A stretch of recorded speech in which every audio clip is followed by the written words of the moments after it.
Pemirsa Nawacita TV, pagi hari ini kita kedatangan tamu spesial di Nawacita TV. Telah hadir di studio Bang Kuswara. Bang Heri Koswara. Bang Heri Kuswara. Selamat pagi, Bang Heri. Selamat pagi, Pak. Ya, senang bisa bertemu dengan Bang Kuswara ya. Bang Heri Koswara. Bang Heri Kuswara. Iya. Beliau Ketua DPD Partai Keadilan Sejahtera di Kota Bekasi, dan juga Bang Heri Kuswara ini anggota DPRD Provinsi Jawa Barat. Apa kabar, Pak? Baik, alhamdulillah. Sehat, Pak? Sehat. Terima kasih. Jalan dulu. Senang sekali. Iya, terima kasih. Bang Heri, pagi ini kita akan berbincang seputar kehidupan masyarakat di Kota Bekasi dan nanti tentang seperti apa pemimpin Kota Bekasi di tahun 2024. Ya. Kita mengenal bahwa pemimpin itu banyak di negeri ini. Yeah. Ada pemimpin di pemerintahan, ada pemimpin di perusahaan, ada pemimpin di sekolah, dan ada pemimpin agama. Okay. Kalau menurut Bang Heri Kuswara, pemimpin itu apa artinya menurut Bang Heri? Baik. Terima kasih. Saya manggil siapa ya? Otoli. Pak Otoli aja. Ya. Terima kasih Pak Otoli dan para pemirsa Nawacita TV yang saya hormati dan saya banggakan. Kalau kita berbicara terkait dengan pemimpin ya, atau kepemimpinan, ini sungguhnya merupakan aspek yang sangat penting ya. Karena kebetulan saya dilahirkan beragama Islam, sehingga dalam konteks agama pun, kepemimpinan menjadi suatu tema yang seringkali diatur, kemudian dibuat menjadi sebuah hal yang sangat urgent, karena dia menyangkut kelayakan kehidupan masa depan kemanusiaan itu sendiri. Kalau kepemimpinan dalam konteks yang saya pahami hari ini, betul apa Bapak sampaikan tadi, bahwa kita sendiri ini sesungguhnya juga menjadi pemimpin masing-masing kita. Kulukum ra'in wa kulukum mas'ulun an ra'iyatihi. Setiap kalian ini adalah pemimpin, minimal buat dirinya. Ya. Karena kalau kita bukan pemimpin, maka kita nggak bisa mengendalikan, nggak bisa mengarahkan arah tujuan hidup kita kemana. Itu yang pertama. Kemudian yang kedua, dalam skop yang lebih luas lagi, kita sebagai seorang laki-laki tentu menjadi seorang ayah. Kita juga menjadi pemimpin dari anak-anak dan istri kita. Gitu ya. Kemudian kita tarik lebih luas lagi, karena memang dimensi kehidupan ini, kita nggak boleh hanya bergelut di satu sisi di keluarga saja. Kita harus bisa membawa perubahan yang lebih baik di masyarakat kita. Maka di sana ada level kepemimpinan tingkat RT, tingkat RW, kelurahan, kecamatan, ya, kemudian bahkan sampai bupati, wali kota, gubernur, sampai yang tertinggi kepemimpinan di negara kita ini dari jalur eksekutif adalah presiden. Nah, kepemimpinan yang baik menurut saya Pak ya, pertama adalah pemimpin yang memang punya jiwa pengorbanan yang pertama. Ya. Ini semangat yang harus tumbuh sebelum seseorang mendeklarasikan dirinya siap untuk menjadi seorang pemimpin. Karena kalau dia nggak mau berkorban, kalau dia nggak mau berbuat untuk kebaikan yang lain, maka nilai kepemimpinan sekuat apapun buat saya itu menjadi sangat-sangat tidak layak ya untuk disebut sebagai seorang pemimpin. Ini pengorbanan yang pertama. Jadi ketika dia melihat masyarakatnya butuh bantuan, maka apapun, bahkan jiwa dia harus korbankan. Yang penting dia bisa memberikan solusi terhadap persoalan yang dia lihat terkait dengan masalah-masalah yang ada di hadapannya.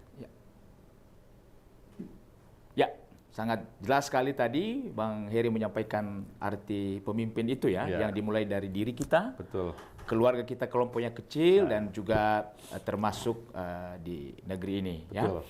Nah, sebagai seorang pemimpin, Bang Heri Kuswara, kita melihat di Kota Bekasi ini kan populasi penduduknya itu begitu cepat pertambahannya. Ya. Saya melihat dari 2018 ada 2,6 juta, 2020 3,84 juta, dan 2022 penduduk Kota Bekasi ini sudah mencapai angka 3,6 juta. Artinya satu percepatan pertambahan jumlah yang begitu ini sekali. Nah, menurut Pak Heri, dengan populasi yang begitu cepat bertambahnya ini, apa baik buruknya dalam pemerintahan Kota Bekasi? Iya, Bekasi ini kan secara geografis dia menjadi kota semacam pintu gerbang ya, untuk masuk ke wilayah Jakarta ibu kota. Ya. Penyangga lah ya. Penyangga. Sehingga walaupun secara hierarki pemerintahan Bekasi ini masuk menjadi bagian salah satu dari 27 kota kabupaten yang ada di Jawa Barat, tetapi secara budaya sesungguhnya Bekasi ini lebih dekat dengan Jakarta. Jakarta, Betawi ya. Saya Betawi. Ya. Saya anggota dewan di Jawa Barat. Saya kadang-kadang sering hang tuh ketika ngomong bahasa Sunda gitu ya, karena saya tidak bisa bahasa Sunda. Nah, di antara persoalan yang muncul di kota-kota penyangga ibu kota ini adalah cepatnya urbanisasi. Ya. Cepatnya arus pertambahan penduduk. Dan saya rasakan betul, Pak. Hari ini misalnya, wilayah saya di Jati Asih ya, yang dulu Jati Asih ini terkenal dengan kebun-kebun yang sangat luas, pohon-pohon yang sangat rindang, hijau. Hari ini saya melihat setiap sudut itu penuh dengan klaster-klaster pertumbuhan rumah-rumah yang sangat cepat. Betul, betul. Dan ternyata memang mereka yang di Jakarta ini, yang kerja di Jakarta, Pak, mungkin pendapatannya belum setinggi level middle gitu ya. Mereka biasanya cari rumah itu tempat tinggal di Bekasi, Pak. Ya. Di perbatasan-perbatasan. Sehingga dengan kondisi seperti ini, dengan kondisi geopolitik semacam ini menambah kecepatan jumlah penduduk di kota-kota penyangga ibu kota. Depok, kemudian Kabupaten Kota Bekasi, ya, kemudian juga mungkin Tangerang, Banten, ini yang menjadi wilayah-wilayah penyangga itu. Nah, di antara plus minusnya, bahasa agamanya mudarat dan manfaat. Ketika terjadi akulturasi, pasti terjadi, Pak. Percampuran kebudayaan. Betul. Hari ini budaya ini sudah hampir sama antara satu suku dengan suku lainnya. Mereka sudah berbaur, bercampur, membentuk budaya baru. Ya. Contoh, saya lahir di Bekasi, orang Betawi, budaya Betawi ada, tapi lama-kelamaan hilang. Karena di sana sudah ada saudara kita yang datang dari Jawa, sudah ada datang dari Medan, istri saya juga dari Medan gitu ya. Arab. Ada yang datang dari macam-macam suku, dari Bapak, dari Nias. Ini ada sebuah kemajemukan yang memang mau tidak mau harus kita terima. Dan ini bagian anugerah Allah. Ya. Perbedaan ini kan sudah Allah jelaskan bahwa manusia diciptakan dengan berbagai suku bangsa. Ya. Dan yang paling baik kata Allah adalah mereka yang paling bertakwa. Bukan warna kulitnya, bukan karena kegantengannya, tapi ketakwaannya. Nah, dari dimensi ini, maka hubungan yang kita bangun dengan berbagai ras tadi adalah bagaimana kita memahami perbedaan itu. Ya. Nah, ini yang saya khawatirkan betul ya, bahwa jangan sampai kita membesar-besarkan perbedaan. Ya. Justru yang kita kedepankan adalah persamaan, bahwa kita berada dalam sebuah kesatuan negara, kesatuan Republik Indonesia. Ya. Kita satu bangsa, satu bahasa, dan satu apa, Pak? Bangsa, bahasa, dan negara ya? Negara Kesatuan Republik Indonesia. Kira-kira begitu, Pak, ya, plus minusnya. Ya, jadi dengan jumlah penduduk yang terus bertambah memang, artinya kayak Kota Bekasi ini kan sudah bisa kita sebut mininya Indonesia. Karena di sini banyak suku datang, ya, latar belakang yang berbeda, agama yang berbeda, semua ada di Kota Bekasi, mini Indonesia. Nah, tentu untuk bisa mengontrol, mengawasi, maka dibutuhkan figur pemimpin. Ya. Nah, kami mendapat informasi kalau Pak Bang Heri Kuswara ini nanti 2024 ya mau jadi bakal calon wali kota Bekasi. Doakan saja, Pak. Doakan saja. Mudah-mudahan yang terbaik. Apa kira-kira yang Bapak tawarkan? Iya. Jadi saya sebagai putra daerah merasa terpanggil ya, bagaimana saya bisa mengoptimalkan apa yang saya miliki hari ini, yang merupakan anugerah dari Allah Subhanahu wa Ta'ala, Tuhan yang Maha Esa ini. Saya ingin membangun kota kelahiran saya dengan pembangunan yang terkonsep dengan baik. Alhamdulillah saya sudah menjadi anggota Dewan 3 periode di Kota Bekasi. 3 periode di Kota Bekasi? Sejak tahun 2004 sampai 2009, kemudian 2009, 2014, 2019. Kemudian 2019-2024 saya naik ke provinsi. Artinya bekal pemahaman saya terkait dengan pola pengelolaan sebuah wilayah selama 15 tahun, saya rasa cukup lah. Saya berkomunikasi dengan seluruh OPD, dinas-dinas terkait, dengan Pemda wali kota dari satu masa ke masa berikutnya ya. Sampai kemudian sebagian ada yang terbentur permasalahan hukum dan sebagainya. Saya melihat secara detail itu semua. Sehingga pikiran saya untuk merubah kota ini kalau di lembaga legislatif kayaknya CC-nya masih kecil, Pak. Ya. Ibarat mobil, motor, CC-nya ya kita nggak apa, ingin mengukir wajah kota kalau hanya di legislatif kayaknya tidak maksimal. Tidak maksimal. Dan tidak ada pilihan lain kecuali memang kita harus masuk ke dalam lembaga eksekutif atau pemerintahan. Ya. Maka 2024 semangat inilah yang ingin saya sampaikan, bahwa insya Allah ketika partai saya, kebetulan saya bernaung di Partai Keadilan Sejahtera, dan hari ini saya diamanahkan sebagai Ketua DPD PKS Kota Bekasi, saya siap dan insya Allah hari ini memang sedang saya persiapkan infrastruktur terkait dengan hal-hal yang menyangkut masalah tahun 2024 itu. Apa yang saya tawarkan? Apa yang saya tawarkan? Tentu saya banyak belajar dari kepemimpinan sebelum saya, Pak ya. Ya. Bahwa yang pertama adalah kita harus mengelola birokrat ini dengan good governance. Good governance. Harus kita bersihkan dulu, Pak, birokrat ini. Ya. Kalau budaya korupsi ini selalu berawal dari kepala, Pak. Pemimpin. Kalau pemimpinnya sudah melakukan tindak korupsi sekecil apapun, maka yang di bawah, yang di belakangnya akan melihat. Maka dalam Islam konsep qudwah, bagaimana memberikan contoh yang terbaik kepada anak buah, itu menjadi sebuah prinsip utama yang harus kita lakukan. Ya. Yang pertama itu, membersihkan. Baru yang kemudian yang kedua, ketika mereka secara bertahap, karena ini sudah membudaya nih, Mbak, perlu waktu dan perlu kita contohkan. Ya. Gitu ya. Bagaimana misalnya kenaikan jenjang dari eselon 3 ke eselon 2, ya, adanya pemilihan para kepala sekolah, kemudian jabatan di BUMD dan macam-macam, itu betul-betul kita lakukan secara profesional. Kan selama ini kita lihat selalu pendekatan finansial. Ya. Ini yang salah. Ada dan yang salah. Ini nggak boleh seperti ini dalam pengelolaan sebuah negara apapun pengelolaan sebuah kota. Nah, sehingga ini tujuan pertama saya adalah membersihkan birok. Kemudian yang kedua, baru saya akan memprogramkan sesuai dengan kebutuhan real masyarakat Kota Bekasi. Dari mana kita dapatkan kebutuhan real itu? Alhamdulillah kami selama ini melakukan beberapa kali survei, Pak. Oke. Dari secara partai politik kita survei. Ya. Apa sesungguhnya yang dibutuhkan oleh masyarakat? Ternyata dari 56 kelurahan dan 12 kecamatan yang ada di Kota Bekasi, Pak. Secara umum setiap kecamatan ini faktor utama yang perlu hadir pemerintah di situ adalah masalah terkait dengan peningkatan masalah perekonomian, masalah kemiskinan. Itu yang pertama, Pak. Ya. Apalagi pasca COVID pandemi yang kita rasakan kemarin 2-3 tahun, ini luar biasa. Betul. Ini impact-nya bukan hanya masalah kesehatan, tapi juga merobohkan banyak sekali struktur perekonomian di negara kita, termasuk di Jawa Barat dan termasuk di Kota Bekasi.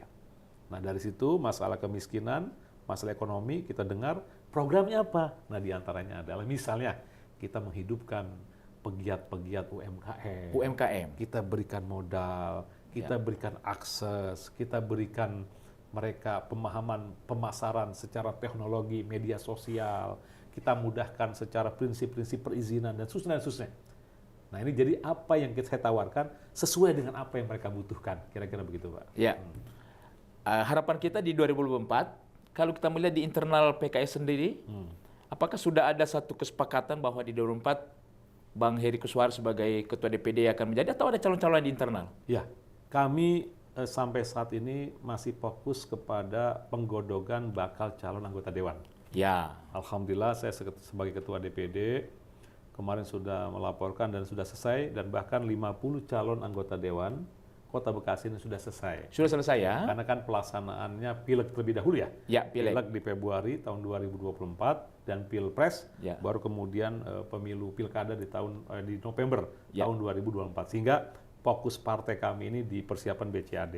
Untuk persiapan calon pilkada juga sudah dilakukan dengan survei, karena politik ini sesuatu yang bisa dihitung-hitung, Pak. Bisa diukur lah. Diukur berapa tingkat popularitas saya kalau saya mau maju, berapa tingkat elektabilitas saya, ya, popularitas, elektabilitas, ya, akseptabilitas, dan mungkin isi tas juga ditanya nanti. Iya. Isi tas itu penting. Iya, tapi dalam dunia partai kami Pak itu menjaga kebersihan ya. Iya. Karena itu penting tapi bukan segala-galanya. Bukan segala-galanya. Kita bukan segala-galanya. Jadi yang pertama ada popularitas. Alhamdulillah, makanya Bapak sampaikan saya hari ini bagaimana memperbanyak setiap Jumat, Sabtu, Minggu ini bersosialisasi masyarakat, biar semakin banyak masyarakat yang kenal kepada saya. Itu yang pertama itu. Dan hari ini juga Alhamdulillah saya kemari, jadi saya kenal Bapak, kenal banyak. Nambah minimal ada tiga yang kenal saya. Kita cicil insya Allah selama ada 1,5 tahun lagi untuk menjelang November tahun 2024. Insya Allah. Tadi sempat Bang Heri Kuswara menyinggung tentang ada kepemimpinan periode sebelumnya lah. Nah, kalau kita melihat ada 2 periode terakhir ini, bahkan termasuk yang ini, itu 2 pemimpin Kota Bekasi, wali kotanya sama-sama terlibat dengan kasus korupsi. Sebenarnya apa yang sedang terjadi sebenarnya? Mengapa sampai para pemimpin itu, katakan wali kota itu terlibat kasus korupsi? Apa yang sedang terjadi? Iya. Inilah yang sering kita bahas ya, tema korupsi. Tapi korupsi ini memang menyangkut masalah integritas, Pak. Ini bawaan dari prinsip hidup seseorang. Kalau masalah cukup Pak wali kota Pak. Pasti cukup lah ya. Cukup, bensin, listrik, air semua dibiayai Pak. Betul. Kemudian dia ke sana kemari sudah ada uang APBD yang memang secara aturan sah dibolehkan. Lalu apa yang kemudian orang berani korupsi? Persoalan integritas. Dia khianat terhadap sumpah yang sudah dia bacakan. Masalah integritas. Makanya dalam partai kami di PKS ini menjadi persoalan yang utama Pak, integritas ini. Sehingga nanti dalam konteks pemilihan pun bukan isi tasnya, tapi integritasnya. Dari mana integritas itu bisa kita lihat? Dari track record seseorang. Saya misalnya sudah 3 periode di Kota Bekasi, 1 periode provinsi, dilihat kan jejak sejarah, jejak media sosial, kan jejak digital udah dilihat keluarganya, dilihat anak istrinya, dilihat harta, dilihat semua. Di situ kelihatan Pak ya, jejak digital seseorang itu. Maka integritas yang pertama. Nah, dari pengalaman 2 pemimpin kita di Kota Bekasi ini, yang saya lihat pertama adalah lemah di dalam pemahaman masalah pengelolaan anggaran APBD, Pak. Yang pertama kan kasus makan minum ya. Ada anggaran memang dibolehkan karena pejabat publik, wali kota, bupati itu berhak untuk menjamu warga yang datang. Betul. Cuma di mana persoalannya? Nah ini lemah di dalam pemahaman. Jadi kalau kita menjadi pejabat publik, bagaimana dana rakyat yang luar biasa, sekarang kan APBD Kota Bekasi hampir 6 triliun. 6 triliun. Taruhlah 50% untuk belanja langsung, 50% untuk belanja tidak langsung. Berarti dia mengelola 3 triliun, Pak. 3 triliun. Luar biasa. Dalam 1 tahun. Dalam 1 tahun. Kalau ini nggak hati-hati, sangat mungkin orang terjebak terhadap godaan-godaan uang-uang yang tidak harusnya masuk ke dia, tapi dia manfaatkan. Jadi pemahaman yang lemah. Yang kedua, persoalan yang kedua, masalah hukum ini adalah ini faktor zaman dulu memang ya, keserakahan, Pak. Keserakahan. Kalau manusia memang tidak cukupnya. Ibarat harta itu orang minum air lautan. Semakin haus dia minum karena asin, semakin dia haus. Harta itu seperti itu. Jadi kalau kita berapapun harta nggak pernah cukup. Makanya kita minta kepada Allah, pada Tuhan Yang Maha Esa adalah keberkahan. Keberkahan. Harta itu keberkahan. Boleh jadi saudara kita yang gajinya selevel UMK, cukup berkah.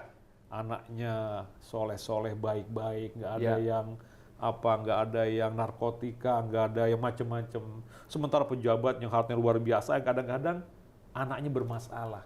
Berarti banyak tidak berkah, Pak ya. Jadi yang kita minta adalah harta itu banyak dan berkah. Kira-kira gitu. Banyak boleh dong, kita berhak bisa membantu dengan banyak, bisa menolong. Kalau cukup buat kita nggak bisa menolong dong. Gitu. Jadi yang kita minta adalah harta itu banyak dan berkah. Itu faktor yang kedua, itu saya lihat orang serakah yang kemudian banyak melakukan kezoliman kepada yang lainnya. Allah sudah ingatkan lah kira-kira seperti itu. Tapi mungkin Bang Heri, apakah ada hubungannya dengan biaya-biaya atau kos yang dikeluarkan ketika maju pilkada? Kita tahu semua kan itu, isi tas tadi? Betul. Jadi era demokratisasi kita ini menuntut high cost, Pak. Saya nih anggota dewan. Besok dicalonkan lagi menjadi anggota dewan sebelum pilkada misalnya. Berapa banyak yang harus saya keluarkan dan berapa banyak uang yang saya dapatkan, itu kan terukur. Betul. Maka di sini bagaimana kita memberikan pembelajaran kepada masyarakat bahwa yang kita lakukan masyarakat harus cerdas, Pak. Masyarakat pun harus kita ajarkan jangan sampai dia itu hanya mau memilih gitu kepada kita ketika diberikan berapa rupiah. Tapi yang hari ini kita lakukan adalah sebuah kesadaran dalam hidup berdemokratisasi dengan memberikan ide dan gagasan. Ya. Jadi yang kita tawarkan ide dan gagasan. Kalau nanti saya anggota dewan, perumahan ini apa usulan yang akan disampaikan yang harus saya perjuangkan? Oh Pak Heri, ini masalah sampah, tolong bagaimana? Ide ini kita sampaikan. Oh masalah banjir, oh masalah pendidikan, oh masalah kesehatan. Ini yang hari ini sekarang kita lakukan Pak. Ya. Sebab kalau kita bermain di ranah money politik, ini nggak akan selesai-selesai. Tidak selesai. Dan artinya kita terus membodohi rakyat. Dia datang setiap 5 tahun, dia jadi, kemudian nggak ingat lagi. Tapi kalau kita tawarkan ide dan gagasan, kita merasa berhutang. Nanti kita akan perjuangkan melalui dana APBD. Betul. Dan itu memang tugas kita. Dan masyarakat juga merasakan manfaatnya. Jadi bukan orang per orang. Tapi kalau kita sekali-kali ngopi, kejak makan itu wajar lah. Tapi kalau betul-betul nih, tolong nanti cari suara buat saya sekian. Ini yang sesungguhnya merusak citra demokratisasi di negara kita yang kita cintai ini. Dan hari ini sebagian itu masih berjalan, Pak. Ya. Walaupun sebagian lain sudah mulai berubah. Kalau di komplek-komplek perumahan-perumahan yang mungkin latar belakang pendidikannya sudah lumayan bagus, ini bisa kita ajak diskusi kayak begini. Ya, tapi kalau di kampung-kampung ya memang konsekuensinya kita harus punya pendekatan di antaranya seperti itu. Ya. Nah, tadi Pilkada di 2004 tadi, ini kan sudah tegas tadi kan Bang Heri Kuswara kan menyatakan siap lah, sedang mempersiapkan diri. Nanti 2004 kira-kira pasangan dengan partai siapa, Pak? Iya, kita alhamdulillah hari ini juga sudah survei ya. Tapi survei kita popularitas memang belum yang teratas lah, gitu ya. Ya, Bapak bisa kira lah yang sekarang teratas. Karena ya mungkin sehari-hari di Bekasi terus gitu ya, ke sono kemari wajar gitu ya. Nah, kita juga hari ini pesan dari Presiden kami, PKS, karena kebetulan orang Bekasi, Pak Ahmad Syaihu. Bekasi ini termasuk wilayah yang harus kita menangkan kembali, baik pemilu legislatifnya maupun pilkada. Sehingga persiapan kita sekarang panjang. Ya. Kalau di Pileg, PKS itu sudah 2 kali menang, Pak. Ya. 2004 kita dapat 11 kursi. Ya. Saya waktu itu pertama menjadi anggota dewan, bersama dengan Presiden PKS, juga anggota Dewan Kota waktu itu. Ya. Itu 2004, kita 11 kursi. Kemudian tahun 2019 sekarang 12 kursi. 12 kursi. Sama dengan PDIP, tapi suara kita lebih banyak. Iya. Ya. Jadi dalam pemilu legislatif kita 2 kali menang. Tapi dalam pilkada, PKS memang belum pernah menang, Pak. Kira-kira kenapa ini? Kecuali ketika Pak Syaihu kemarin bersama dengan Pak Pepen. Ya, sebagai wakil. Iya, sebagai wakil. Ya. Tapi kalau pilkadanya waktu itu suka Pak Syaihu kalah. Kemarin almarhum Pak Nur juga kalah. Kenapa? Ini yang menjadi pertanyaan kita. Kenapa kita kalah? Ini yang digali. Salah satunya adalah Pak, kita sangat lama di dalam menyiapkan calon untuk pilkada. Selalu injure time, gitu ya. Maka hari ini saya diminta untuk siap-siap, silakan melakukan komunikasi dengan seluruh elemen jaringan yang ada Kota Bekasi untuk meningkatkan popularitas dan elektabilitas. Yang ini sekarang kita lakukan. Kemudian yang kedua, faktor kita pemilihan koalisi, Pak. Ya. Nah kemarin kita kan almarhum berkoalisi kita dengan Gerindra. Ya plus minus lah gitu ya. Nah kita sedang mensurvei juga, memasang-masangkan. Kalau saya dengan sini sekian berapa persen, kalau itu. Ini sudah kita lakukan hari ini. Mapping pemetaan dengan siapa kita berkoalisi sedang kita lakukan. Karena memang hari ini 2024 target kita memang bahasanya ya harus bisa merebut Bekasi dan menjadikan Bekasi lebih baik dibandingkan dengan sekarang ini. Ya berarti koalisi ini masih terbuka lah ya? Oh terbuka. Ada kemungkinan PKS dengan PDIP? Selalu dalam politik serba mungkin, Pak. Serba mungkin saya katakan ya. Tapi persoalannya kadang-kadang di pusatnya nih, di pusat. Saya hubungan dengan Pak Mukhtar sangat baik. Ya, kemarin pernikahan anak saya undang juga datang. Karena istrinya kan teman saya di Komisi 3, Pak Bu Sumiati. Dengan Pak Tri apalagi, saya dulu ketua Komisi D, dia dinas PUPR. Sangat dekat semua dengan Mas Tumai PDIP. Cuma ketika kemudian kebijakan di pusat, ya tidak mau berkoalisi dengan PKS, ya mereka juga nggak bisa memaksakan di sini. Bukan kita yang tidak mau gitu ya. Kalau kita sih untuk membawa Bekasi ini harus bersama-sama, Pak. Ya. Seluruh anak bangsa. Tapi ada sekat-sekat psikologis yang kadang-kadang kenapa ya kita dengan merah, bahasa merah gitu ya, dengan orang nggak bisa ketemu ya. Padahal secara hubungan personal kita baik-baik aja. Makan, ngopi, kakak kikik biasa ya. Akhirnya kemudian kita terbentur dengan tembok itu. Ya. Karena di sini juga nggak mandiri sebagai ketua DPD. Mereka terkait dengan keputusan DPP, ya. Sehingga karena kondisi psikologis seperti ini, maka kita mulai membangun koalisi dengan yang lain. Dengan kuning, dengan biru, dengan hijau, dan seterusnya. Pokoknya masih cair hari ini. Dengan siapapun termasuk dengan merah. Dengan merah ya, masih ada peluang lah. Masih ada peluang ya. Mana tahu Pak Tri ngajak Pak Bang Heri. Ya kalau mengajak sering ya. Tapi dia juga kan nggak bisa mandiri. Karena ketika apa yang diinginkan belum tentu direstui di sana. Itu menjadi persoalan Pak dalam politik kita itu ya. Baik Pak, yang terakhir ini, Bang Heri. Jadi saya melihat riwayat Bang Heri. Sebenarnya Bang Heri concern dengan pendidikan sebenarnya ya. Tapi sementara di Kota Bekasi ini kita mengenal kota jasa ya. Seperti apa Pak Bang Heri melihat ini? Ya, saya betul memang kalau keluarga besar saya kan orang pendidikan Pak. Ya. Bahkan ketika saya pulang S2 dari University Kebangsaan Malaysia, kakek dan orang tua ini sudah menyiapkan saya dibuatkan yayasan dan pesantren. Jadi pulang saya harus jadi ustadz lah kira-kira guru gitu ya. Tetapi kemudian tahun 99 tahun 97 ya 8 ketika era reformasi, kemudian bermunculan banyak partai politik, kemudian saya bersama dengan teman bergabung di Partai Keadilan ya. Jadi saya nggak tahu nih jiwa pendidik saya kok bisa masuk ke partai gitu ya. Tapi saya melihat Pak, saya kemudian pulang dari Malaysia menjadi kepala sekolah 3 tahun. Ya, saya melihat dengan mendirikan partai politik, ternyata bahasanya perubahan yang kita inginkan itu lebih masif Pak.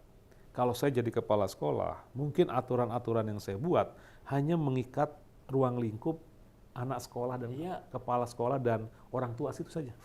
Tapi ketika kita menjadi pejabat publik, anggota dewan, kita menyusun perda, kita membahas undang-undang, itu dampaknya pas kota Pak. Ya, besar lah. Besar. Jadi dengan pemikiran itulah kemudian saya melihat, wah iya, berarti berdakwah, melakukan perubahan melalui jalur politik ini lebih dahsyat dibandingkan kita melakukan hal yang sama lewat jalur pendidikan. Maka kemudian saya beralih ke situlah.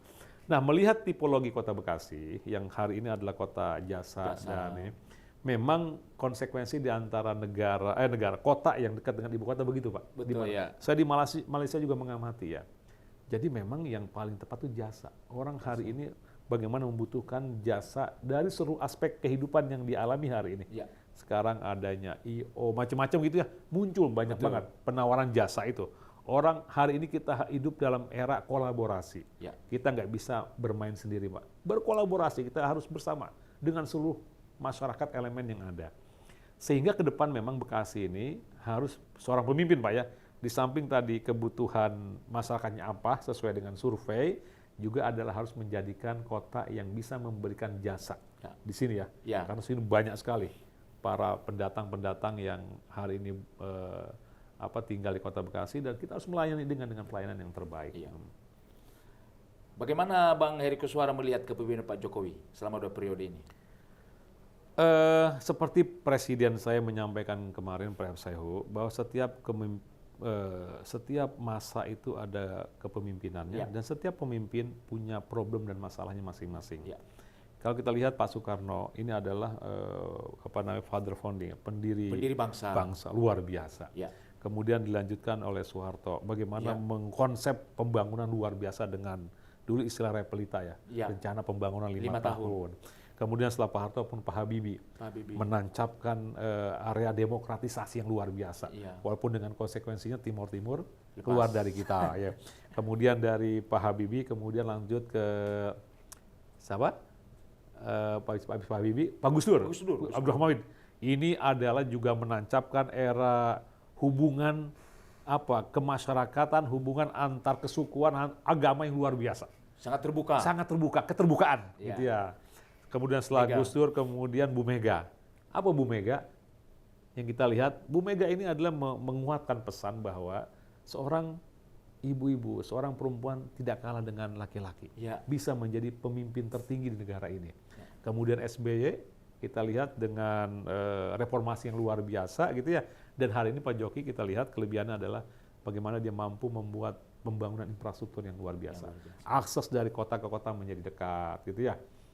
Kalau dulu kita ke Jawa Barat, ke Semarang, ke ke Surabaya, kayaknya itu harus jalur Berjam-jam lah utara ya. berjam-jam. Sekarang luar biasa. Jadi setiap pemimpin likuli zamanin rijaluha. Setiap zaman, masa, periode itu ada rijal, ada pahlawannya. Dan setiap pahlawan dia punya problem dan masalahnya masing-masing. Saya kira itu Pak ya. Iya. Artinya setiap pemimpin ada masanya, dan setiap masa ada pemimpin. Ada pemimpin dan ada masalah masing-masing. Punya problem masing-masing. Terima kasih. Baik Pak. Yang terakhir ada pesan untuk masyarakat Kota Bekasi? Ya, masyarakat Kota Bekasi, khususnya para pemirsa Nawacita TV yang saya hormati dan saya banggakan. Pertama, saya sangat senang diundang pada pagi hari ini. Ini merupakan silaturahim yang mudah-mudahan mendatangkan keberkahan. Kemudian yang kedua, mudah-mudahan para pemirsa Nawacita TV semakin cerdas. Ya. Ke depan kita Kota Bekasi ini akan mengikuti sebuah momentum pileg, pilpres, dan pilkada. Mari betul-betul kita pilih pemimpin yang jelas track recordnya, jelas visi misinya, jangan ibarat membeli kucing dalam karung. Oke, demikian dari saya. Assalamualaikum warahmatullahi wabarakatuh. Terima kasih pemirsa Nawacita TV, demikian tadi wawancara khusus kami dengan Bang Heri Kuswara, anggota DPRD Provinsi Jawa Barat, Ketua DPD PKS Kota Bekasi, dan ada satu pesan tadi, beliau siap untuk maju di Pilkada 2024 Kota Bekasi. Terima kasih. Masya Allah. Terima kasih Pak. Senang.